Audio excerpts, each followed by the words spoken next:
Hello everyone. US के बढ़ते आंकड़ों के बारे में हम डिस्कस कर चुके हैं कि वहाँ जो सीडीसी की गाइडलाइंस हैं वो गाइडलाइंस के हिसाब से अगर प्रिज्यूमेबल डेथ भी है, पॉजिटिव नहीं भी आया है, तो भी जो है लिख दिया जाता है कोविड-19 है and doctors are being paid.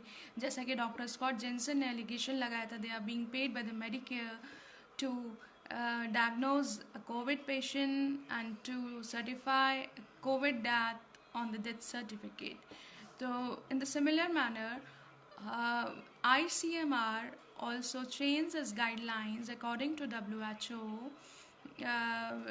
guidelines to issue medical death certificates on 11th of May. So first of all, I will make you check the date and the guidelines. Then I will tell you what these guidelines are actually.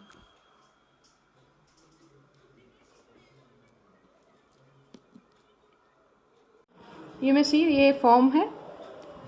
इस form में ये पहला first part है immediate causes and antecedent cause, and second cause है other significant conditions contributing to the death but not related to the disease और the condition causing death. Right, अब मैं आपको वो भी दिखा देती हूँ कि ये तो आप देख लीजिए, ये ICMR का है, आप पूरा देख लीजिए। ये नया जो हुआ है इशू, इससे पहले जो जिस तरीके से डेथ सर्टिफिकेट इशू होता था साइड बाय साइड में वो भी आपको कंपेयर करवाती जाऊंगी। देखिए 2003 का है revision, physicians handbook on medical certification of death.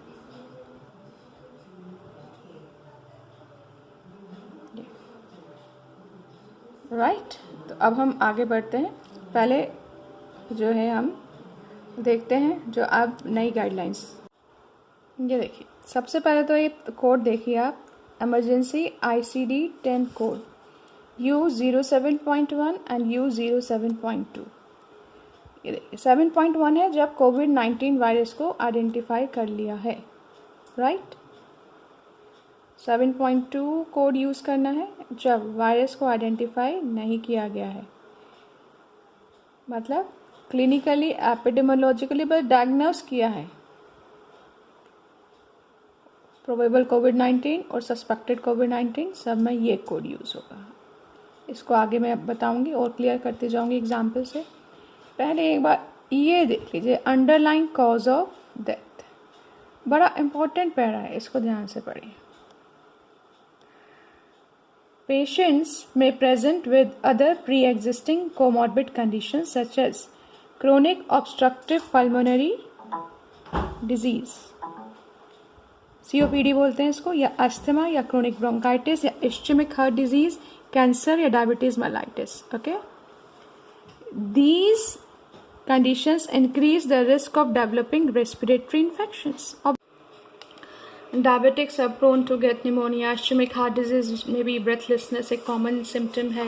breathlessness को मेडिकल टर्म में dyspnea बोलते हैं। COPD chronic obstructive pulmonary disease में, chronic bronchitis में breathlessness एक common symptom है। And all you know this thing that coronavirus is influenza virus. Okay, now these conditions increase the risk of developing respiratory infections and many lead to complications and severe disease in a COVID-19 positive individual.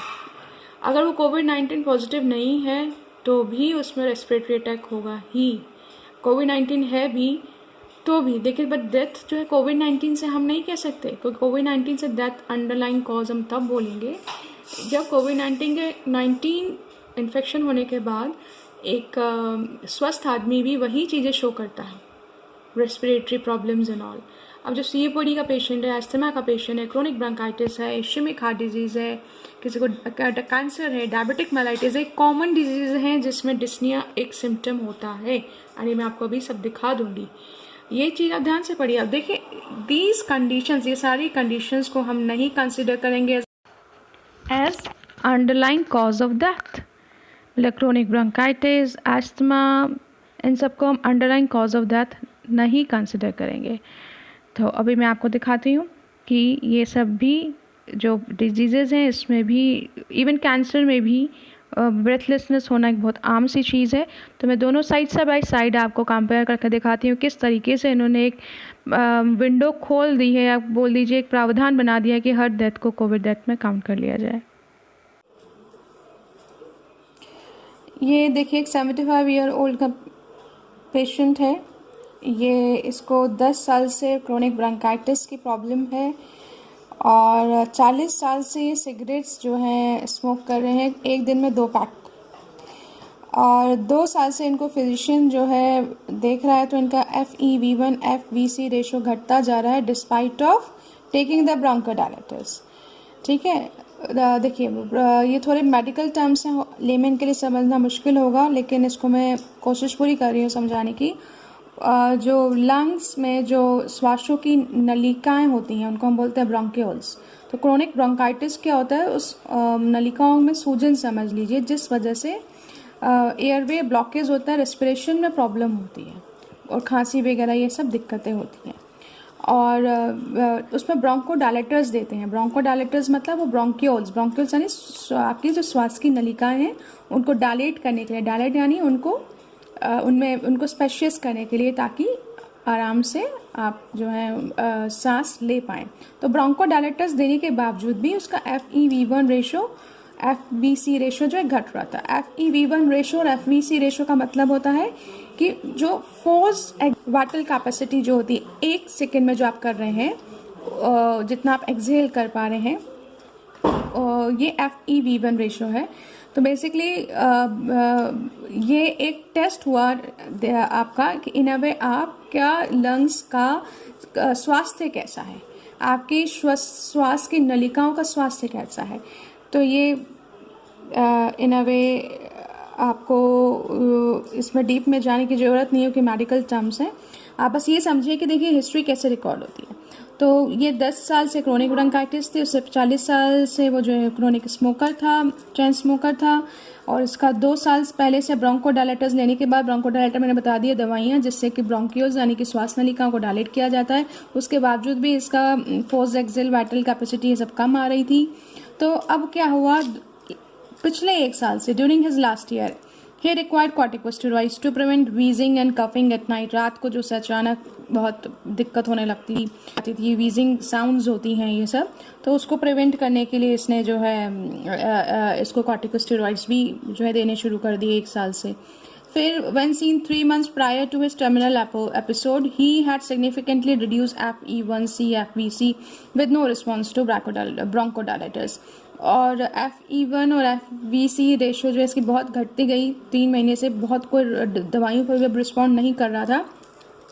तो एक शाम को ही अवोक complaining to his wife about coughing and worsening shortness of breath। एक शाम को उसने अपनी wife को बोला कि मुझे सांस लेने में बहुत दिक्कत हो रही है, and he was taken to the emergency room where he was found to have an acute exacerbation of obstructive airway disease।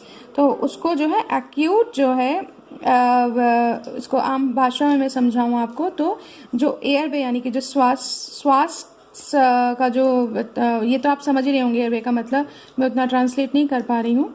तो ये एपिसोड इसको हुआ acute exacerbation of obstructive airway disease, right. इसकी वजह से इसको सांस लेने में दिक्कत हुई। तो then he was admitted to hospital at patient's request. No mechanical ventilation was employed. Patient नहीं चाहता था कि उसको वेंटिलेशन पे रखा जाए, और लेकिन वो 12 घंटे के बाद रेस्पिरेटरी अरेस्ट से मर गया। तो आपने देखा यहाँ पे भी मौत जो है रेस्पिरेटरी अरेस्ट से हुई है, पर उस रेस्पिरेटरी अरेस्ट को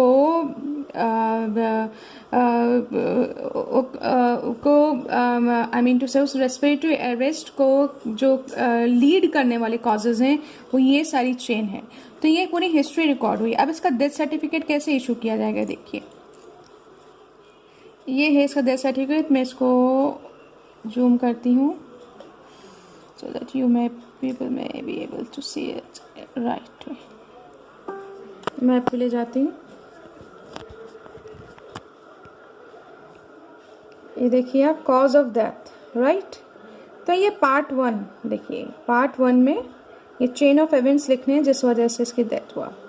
पार्ट 1 में लिखा है acute exacerbation of obstructive airway disease, B chronic bronchitis, C due to या और consequence। बेसिकली वो chronic bronchitis का पेशेंट था, उसकी वजह से ये उसको acute exacerbation of obstructive airway disease हुआ, right। तो this was the cause of death। और पार्ट 2 में लिखा है अंडरलाइंग कॉज, जो इसका भी ये क्रोनिक ब्रोंकाइटिस किस वजह से हुआ था, सिगरेट स्मोकिंग। तो this is how we take history and how death certificate is issue. अब यहाँ देखिए क्रोनिक ब्रोंकाइटिस लिखा हुआ है, लेकिन इन्होंने अब क्या लिख दिया है, अंडरलाइंग कॉज ऑफ डिजीज में ये चीज मेंशन ही नहीं करनी है। इसमें ये नीचे ये लाइन आप ध्यान से पढ़िए, इन this case respiratory arrest is considered a mechanism of death and it would not be listed as immediate cause of death। देख लिया आपने, रेस्पिरेटरी अरेस्ट को कभी भी immediate cause of death में नहीं डालना है, because it is the mechanism of death, right? तो देख लिया आपने, क्रोनिक ब्रोंकाइटिस इन्होंने डाला हुआ है पार्ट 1 में, acute exacerbation of obstructive airway disease, और यहाँ पे सिगरेट स्मोकिंग डाला हुआ है पार्ट 2 में। ये ध्यान से देखिए। अब मैं आपको ले जाती हूँ जो नई गाइडलाइंस इन्होंने कोविड के लिए इशू की।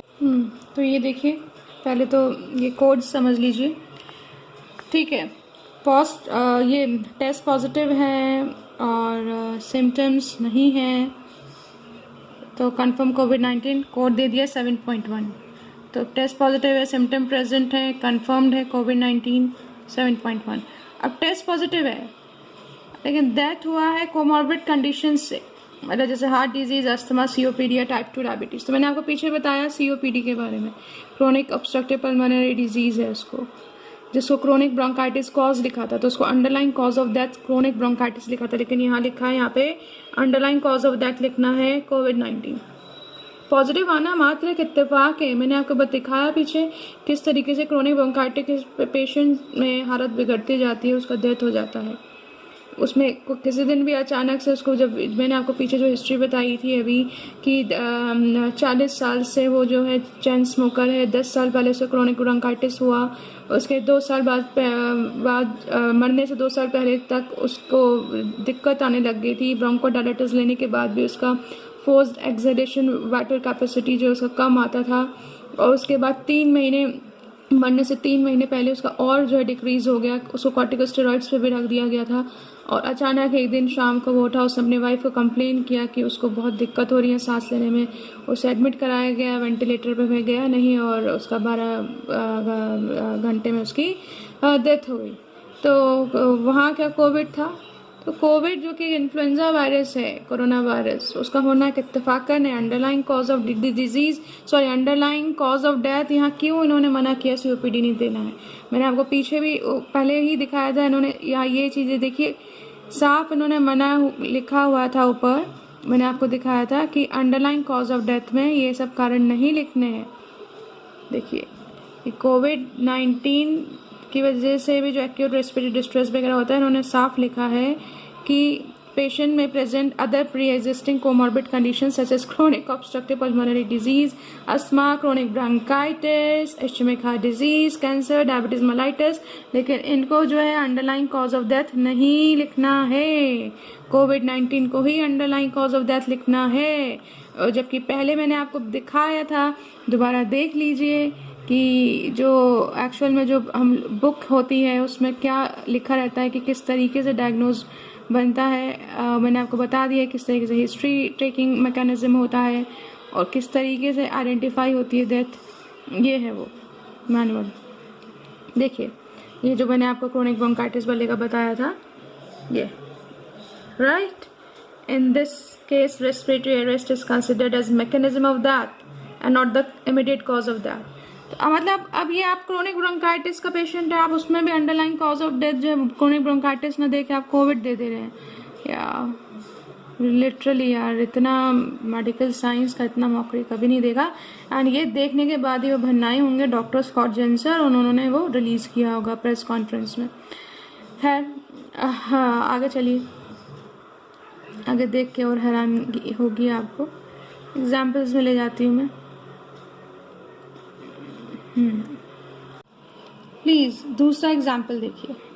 एक 60 साल का पेशेंट है और उसका बेटा कोविड-19 पॉजिटिव था, ठीक है, और वो 60 साल का जो पेशेंट है वो नॉन डायबिटिक इंडिविजुअल है, लेकिन उसको थोड़ा सर्दी खांसी जुकाम हुआ, इन्फ्लुएंजा लाइक इलनेस, और वो मर गया, टेस्ट उसका नहीं हो पाया।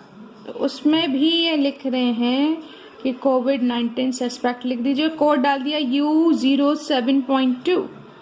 पार्ट 1 में इन्होंने कोविड डाल दिया, देखिए पार्ट 1 में ये देखिए, और डायबिटीज़ को पार्ट 2 में रखा है इन्होंने, और UA07.2 दे दिया है। टेस्ट इसका हुआ नहीं है, ये चढ़ जाएगा कोविड डेथ। मतलब एक इन्होंने पैसेज बना लिया है बहुत इजी कि हर डेथ को कोविड डेथ में डाल दो, जो कि जिनका जो पहला वाला मैनुअल है। देखो एक बार बता दूं आपको और समझने के लिए आपके कि डायबिटिक्स को निमोनिया बहुत प्रोन होता है। मैं आपको दिखा भी दूंगी। फिलहाल ये जो इनकी मैनुअल बुक है, देखिए किस तरीके से डेथ्स लिखते हैं। देखिए मल्टीपल कंडीशंस होती हैं, कभी कभी multiple conditions and sequences of conditions resulting in death are common, ठीक है, particularly among the elderly.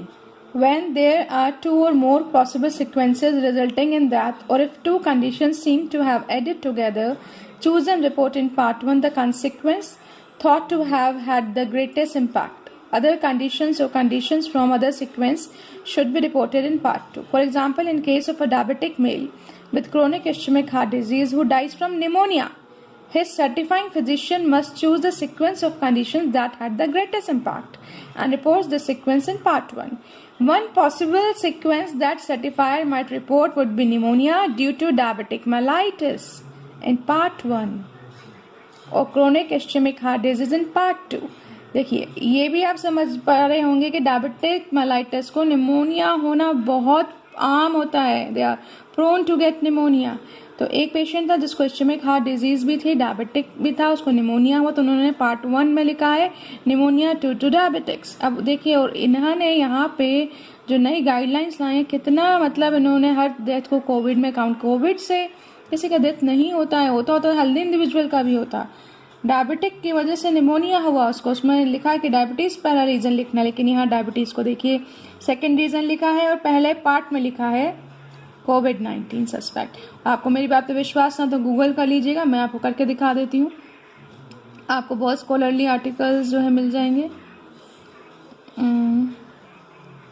या ये देखिए निमोनिया ऑनसेट इन डायबिटीज, ये देखिए आपको बहुत मिल जाएंगे, आप पढ़ लीजिएगा। इतना पढ़ाने लगूंगी आपको तो वीडियो बहुत लंबी हो जाएगी, देख लीजिए। Risk of stroke associated pneumonia, hospitalization for pneumonia is associated with decreased 1 year survival in patients with type 2 diabetes, diabetes mellitus, glycemic control, pneumonia in long term care facilities। ये आप पढ़ लीजिएगा खुद ही। और आगे देखिए, चलिए ये और इंटरेस्टिंग एग्जाम्पल देखिए। 50 साल की महिला है, अभी अभी कीमोथेरेपी करा के आई है ब्रेस्ट कैंसर की, और उसको अचानक से ब्रेथलेसनेस होने लगी और उसको एडमिट कर लिया और उसको शॉक हुआ, developed shock and died.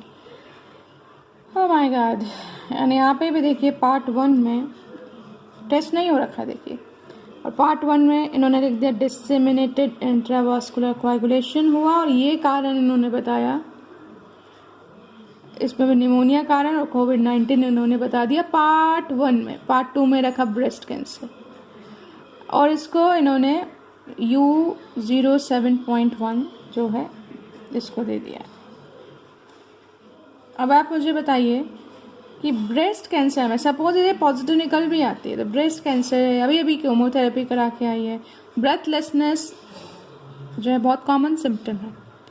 Medicals line से जितने मेरे फ्रेंड्स हैं सब जानते ही होंगे इस चीज़ को, लेकिन लेमैन के लिए मैं आपको दिखा भी देती हूँ। ये देखिए, ब्रेथलेसनेस को डिस्निया बोलते हैं, DYSPNEA मेडिकल लैंग्वेज में। जो ब्रेथलेसनेस को डिस्निया बोलते हैं, शॉर्टनेस ऑफ ब्रेथ। देखिए, dyspnoea is a common symptom of lung and breast cancer. Chemo के बाद डिस्निया ये प्रॉब्लम होती ही है, और उसके बाद उसे डिस्निया हो रहा है, कोविड पॉजिटिव भी निकल आता है। अच्छा, प्राइवेट डॉक्टर्स तो सारे बंद हैं, गवर्नमेंट खुले हैं, तो आप बताइए गवर्नमेंट से बच के कौन आता है? तो मिसमैनेजमेंट से मरता है इंसान की कोविड से मरता है, क्योंकि कोविड अगर फेटल होता है सभी को मारता है ना। हल्दी को मार के दिखाए ना, सी है ऐसे थोड़ी आप किसी डिज़ीज़ की वेरुलेंस काउंट करते हैं, उसमें पोटेंसी जो जितनी होगी उतना वो फर्टल होगा। ये देखिए, dyspnoea as a common symptom of lung breast cancer, पढ़ आप लीजिएगा खुद ही, बहुत आपको जर्नल्स मिल जाएंगे। मेरे को सिर्फ आपको दिखाना है कि हो क्या रहा है, ये वीडियो लंबी होती जाएगी बहुत। तो आपने देखा टेस्ट इनकन्क्लूसिव था, लेकिन पार्ट 1 में कोविड-19 इसको लिखा गया, लेकिन इस्चेमिक हार्ट डिजीज़ को पार्ट 2 में लिखा गया। अब आइए मैं आपको जो इनका मैनुअल है शुरुआत से उस पर दिखाती हूँ, सेम ऐसा ही केस।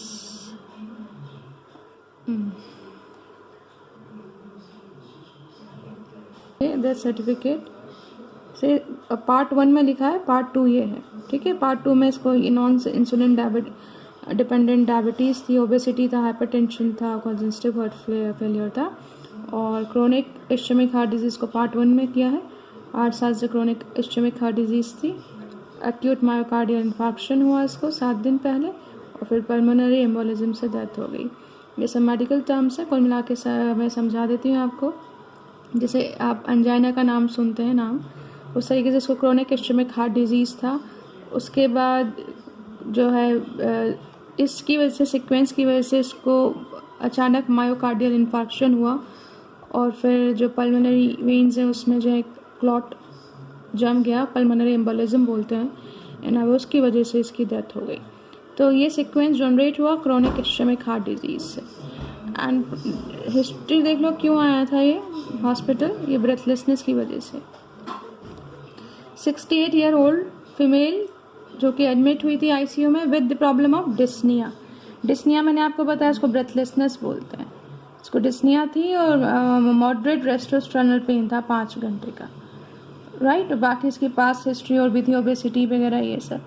ना यू कैन से ना कि दिस पेशेंट जो कि अभी इन्होंने इस गाइडलाइन में बताया कि जिसको इस्चेमिक हार्ट डिजीज़ था और वो ब्रेथलेसनेस की वजह से आया, तो आप ये कह देंगे कि कोविड से उसका डेथ हुआ, टेस्ट भी नहीं हुआ, सिर्फ फीवर और ब्रेथलेसनेस को देख के।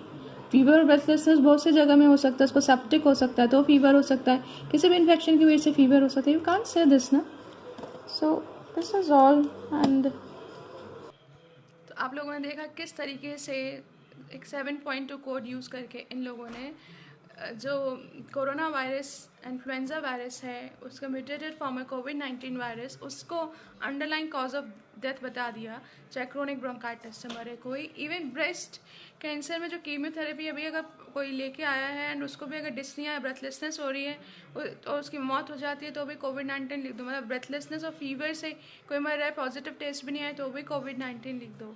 तो इन्होंने एक पैसेज बना लिया है, एक विंडो बना ली है, एक प्रावधान बना दिया है किस्म से कि जिस तरीके से आप हर डेथ को कोविड-19 में आप लिख सकते हैं। अंडरलाइन कॉज ऑफ डेथ जो है, जहाँ कोमॉर्बिडिटीज़ है, मैंने आपको दिखाया है, इसमें ध्यान से देखिएगा, तो वहाँ पे भी लिख दिया कि वो कोमॉर्बिडिटीज़ को अंडरलाइन कॉज ऑफ डेथ यूसीओडी में नहीं करना है। यूसीओडी क्या होना चाहिए, 07.1 या 07.2, तो इसके अलावा कोई रास्ता ही नहीं है। Every death will be counted as covid death. So इसलिए अब आप लोग अपना दिमाग लगाइए। मैंने पूरी कोशिश की अपनी तरफ से कि लेमैन को भी मैं समझा पाऊँ, ये गाइडलाइंस क्या हैं आपको पता चले, तब आपको पता चले किस तरीके से डेथ जो है, हर डेथ को कोविड-19 में रखा जा रहा है।